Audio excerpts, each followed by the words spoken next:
All right, Shalom. First and foremost, I'd like to give all glory, honor, and praises to Yahweh, Bahashem, Yahushai.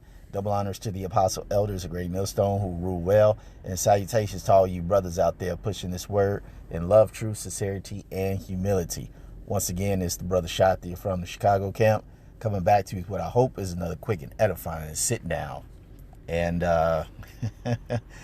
hey, as soon as I saw this video, I said, this is prophecy right here. So we're going to let this guy speak and get some scripture. Quick warning that drinks in Chicago are about to be more expensive than ever before. Mayor Brandon Johnson is trying to raise the city's alcohol tax. Beer, 30% more. Wine, 30% more. All of this, 35% more. Your next happy hour, ruined. You're gonna have to start calling them sad hours now. And it could happen as soon as January 1st. Send this video to a friend and spread the word. Quick warning.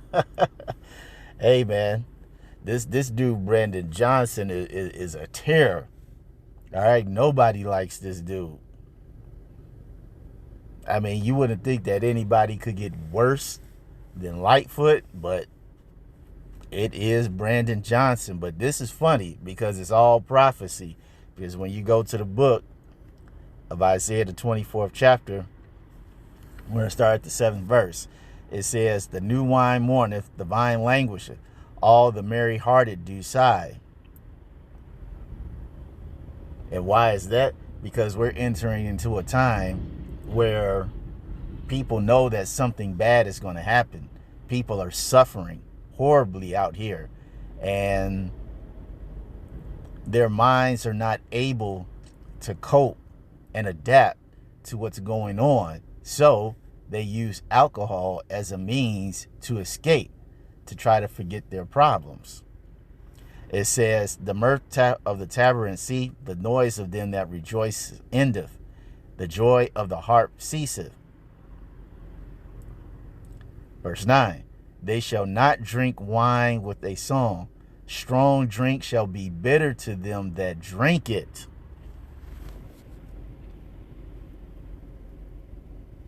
Like the man said, Brandon Johnson increasing, trying to get money for the city. He's going to increase tax on alcohol, 30% pretty much across the board. Beer, wine, hard liquor. So in many cases, okay, if you're talking about, let's just say a Corona, a 6-pack of Corona, the bottles, it runs you around $7. Okay, so if you talk about 30%, okay, you're talking about an extra $2.10. So you're going to be paying $9.10 for a 6-pack of Corona. All right, your average bottle of wine is, let's just say $12. Okay, 30% more taxes on a bottle of wine. You're talking about $3.60, I believe. So now you're going to be paying $15.60 for some wine. And we're talking about, like I said, the 12. You know, some are cheaper, around 10 or 9. Some can be around 25. You know, we're not even going to get on the expensive stuff that starts going into the 40s, 50s, and up, you know. And then you talk about hard alcohol, which easily runs you about roughly the same price. You might be paying them maybe about, what, 15, 17 something dollars. Let's just say about 17 something dollars.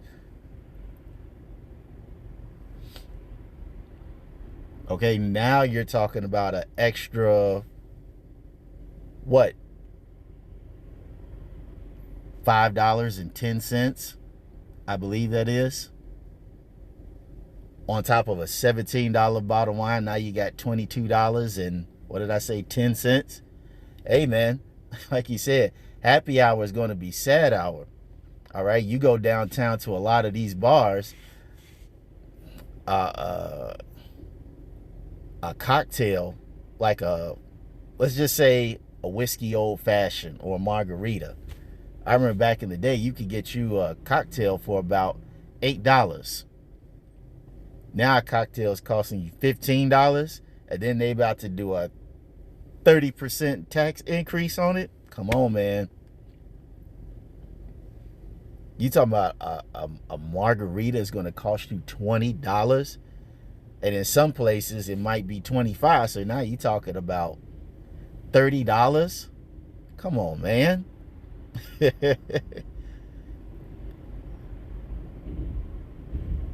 that strong drink, as the scripture said, is going to be bitter to them. Here it is. You have a person that's been working, can't afford life, can't afford a woman, can't afford kids, a house, a car. All right, just wants to have a little bit of alcohol to put his mind at rest, maybe forget his problems for a little bit. And he goes in the store and sees that his favorite bottle of liquor or wine or beer is $3 to $7 more to pay. He's like, this is madness. Or if he doesn't know about this tax that's about to go in, he goes into a nice restaurant after a hard day of work, gets that tab, have him a nice old fashioned, and this old fashioned is damn near $35-something. Hell no. That man's gonna lose his damn mind. All right, this is gonna, and you got to think about it. With this, who's gonna want to go to the club? All right, we know in a lot of your major cities, the big time clubs are in the downtown area, and you know you're gonna pay that downtown tax. This is gonna have a horrible effect on clubs. Horrible. It's gonna eventually get to a point. It's gonna be impossible to even simp for a woman in the club, but that's a whole different subject. But nonetheless, hey man, that when I saw that, I was like, this is prophecy. And I'm gonna get this in the blue letter. I had got this. Let me see. Isaiah 24:9. It says, they shall, I'm reading in the New Linear Translation. It says, gone are the joys of wine and song. Alcoholic drink turns bitter in their mouth.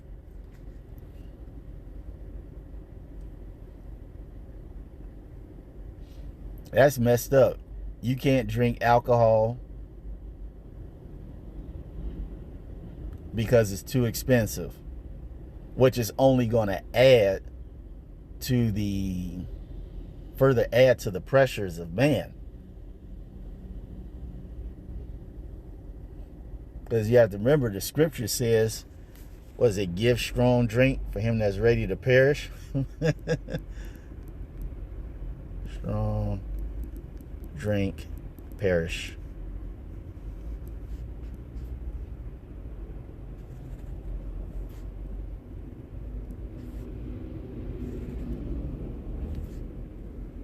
I don't know why it's not popping up.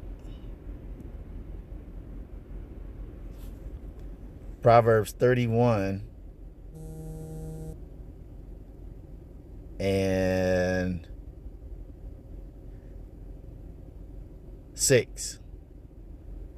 It says, give strong drink unto him that is ready to perish, and wine unto those that be of heavy hearts. Let him drink and forget his poverty, and remember his misery no more. All right? But if liquor gets too high, how is somebody going to soothe that heavy heart?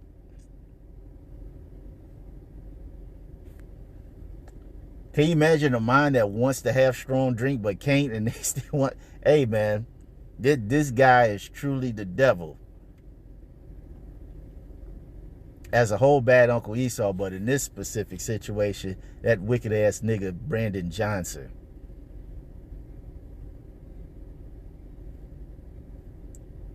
We're at the point in this thing where like the men of the Lord have said for a long time, if you ain't got the Lord, you're going to be in a pitiful case. And many of these people don't have the Lord to be their balance, their center. As the scripture clearly tells us, wisdom and knowledge shall be the stability of thy time. And many of these people don't have this knowledge, wisdom, and understanding. So, seeing as they lack the power of the Lord for comfort, they seek comfort and ease and peace of mind in other ways, through women, through drugs, and in this situation, alcohol. And now people are really not going to be able to have alcohol, and they stress the hell out. You're going to see a lot of anger and aggression, a lot of lashing out, even more so than now. It's going to be very interesting. So that's all I wanted to say on this. I hope you all were edified. Till the next time, we're going to say shalom.